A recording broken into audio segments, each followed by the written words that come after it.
Welcome back, everybody. So here's the funny thing. On a nationwide level, we're seeing that buyers are seeing a few more choices. We have lower prices on some homes. Is that the case that's going on here? Or is that just more of a other areas nationwide trend? We're going to go through that. We're going to go through our weekly metrics. We're going to talk about what our market is doing so you can make the best business decision in our market area. And, well, let's have a little bit of fun doing it.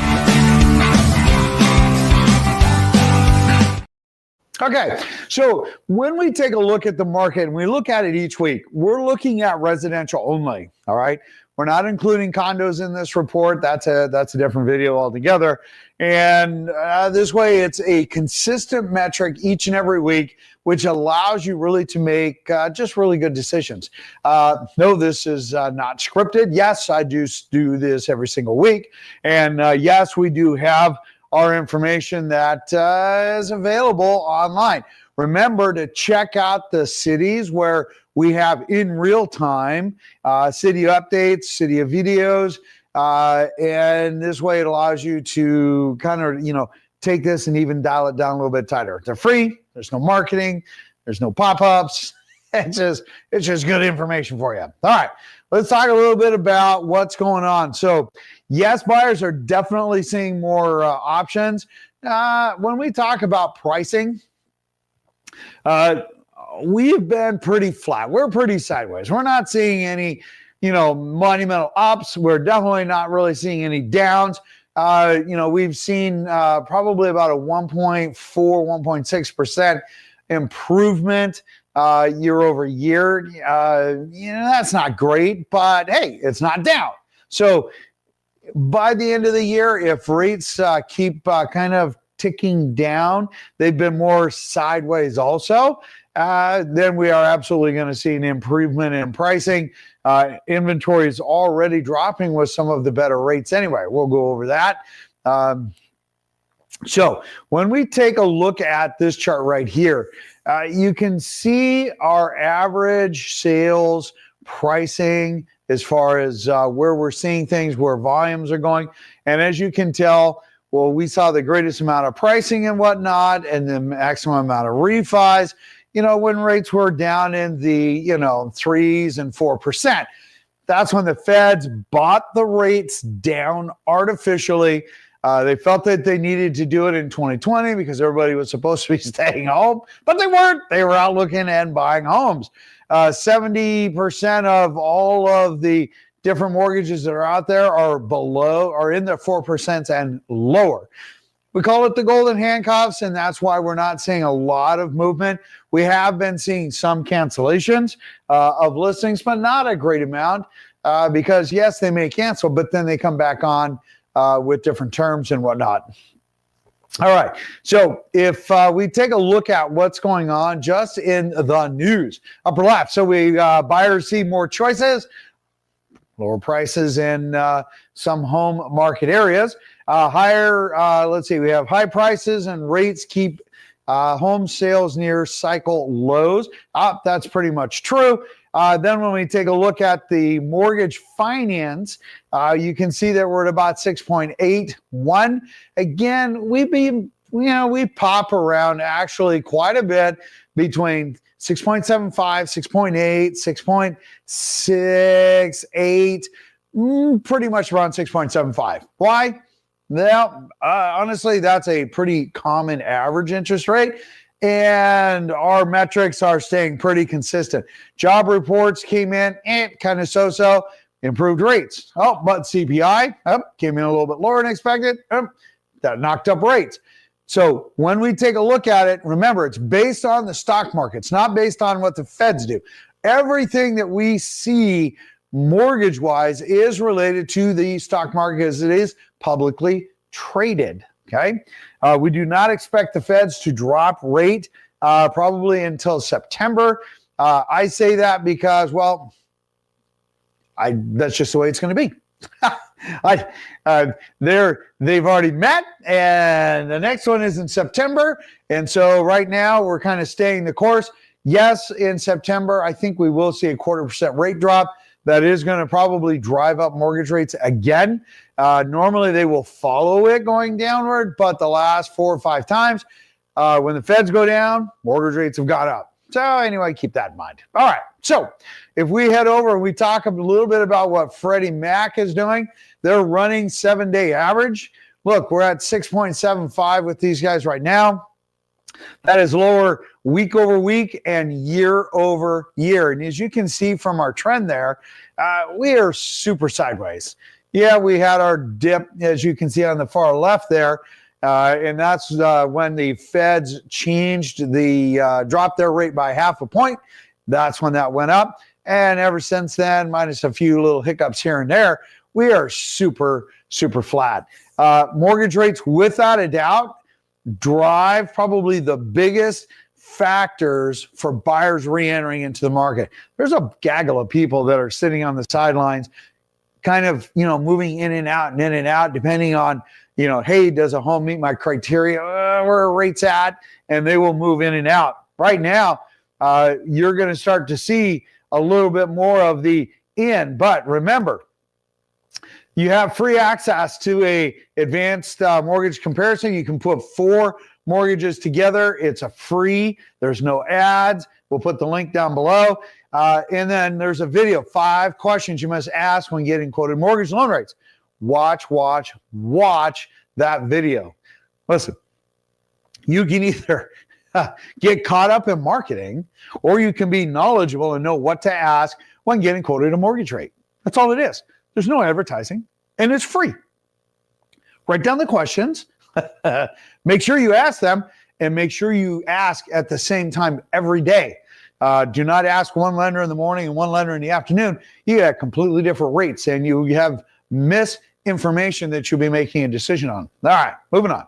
So when we talk about what's going on in initial metrics, what are we looking at as far as days on market?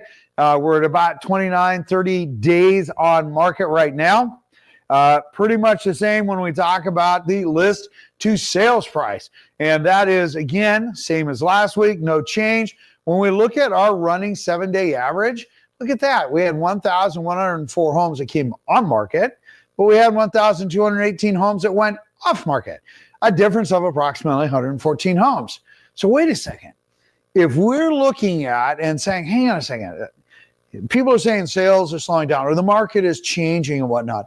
If we are taking off more homes than what's coming on market now 2 weeks in a row, whereas, during our busy period, we actually inverted that, right? We had more coming on and less going off because we had a lot of sellers coming on the market. But now we're back to more homes going pending than are coming on market as we are drawing down that inventory. But a small amount, 114 homes, that's not a big deal. What is a big deal is the consistency of the trend that we are seeing.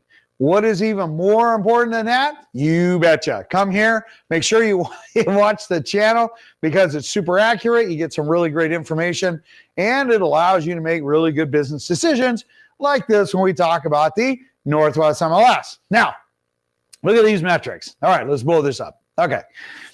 When we take a look at the upper chart, when we look at the year to date, our sales are up 1.5% as far as volume, actual number of homes sold. Pended are up 2.6% year to date. All right. Now, when we look at the lower chart, okay, so for the month of July, which we're nearing the end of, which is crazy, we're down, basically 49 homes, about 1%. Not a big deal. But when you take a look at the number of pended at 14, basically 14% more, well, we're about 730 homes more pended than we had last year. Now, what's super important is remember the closings that we're seeing, showing up in July. Well, remember that was from June. Those are June sales. And in fact, a lot of folks are talking about June sales now saying, hey, you know what? We started seeing more June sales.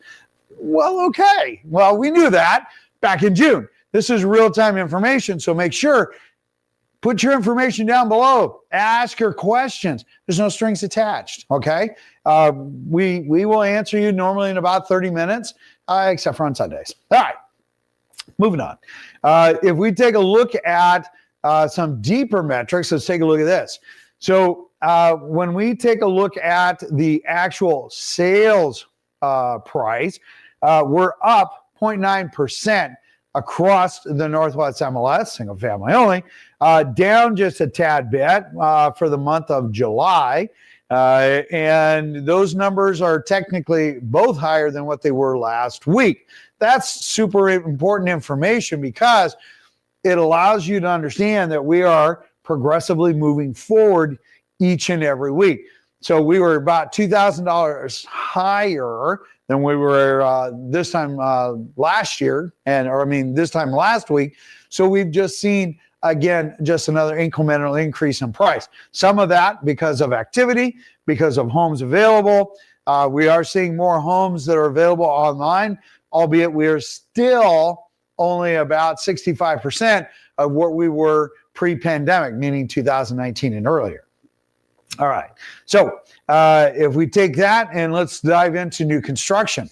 New construction also has been making a nice little improvement. As we can see here, let's blow this up a little bit bigger for you. So the upper side, look, they were down actually 11.7% last week. So they've improved. They've closed the gap. Same thing with pendants. And as you can see here, for the month of July, they're only off 89 homes. That's actually pretty good year over year, considering they've had a lot more new construction or existing homes coming back on market, or what we call resales. Now, you might say, George, well, what does that mean? Well, remember before, new construction was very dominant because we just didn't have a lot of resale homes. I don't want to call them used homes because that's not, you have a used car. We have a resale of a home that has come on market. We have a significant increase in that inventory, which we were desperate for. Well, builders now had to make adjustments. So they lost market share over the last 2 years. That's why everything is pretty much going sideways. It's not going up. It's not going down. We're going sideways. We are not like some of the other areas in the United States. Again, very much a very protected market. So when we come in here and we take a look at our pricing, look, week over week, we're up $20,000 for average sold price than what it was last week. It's 0.5% above, or just a few dollars above what it was this time last year. And year to date, they're up $2,000 what they were last week, or 1.5% where they were at this time last year. So new construction is still going up price-wise, albeit they are offering a lot more incentives. So there's a lot of incentives being offered with new construction so they can compete with resale home inventory that is out there. Okay. Now, if we delve into the ugly stepchild of REOs or bank-owned homes, again, those are not very exciting. There's not very many of these homes out there. And in fact, when we take a look at the REO inventory, even though it says, oh my gosh, George, for the month of July, look at that. It's 125% more sold in July. That's 15 homes. That's nothing, right? They might say, oh, look, foreclosures are up, 26%.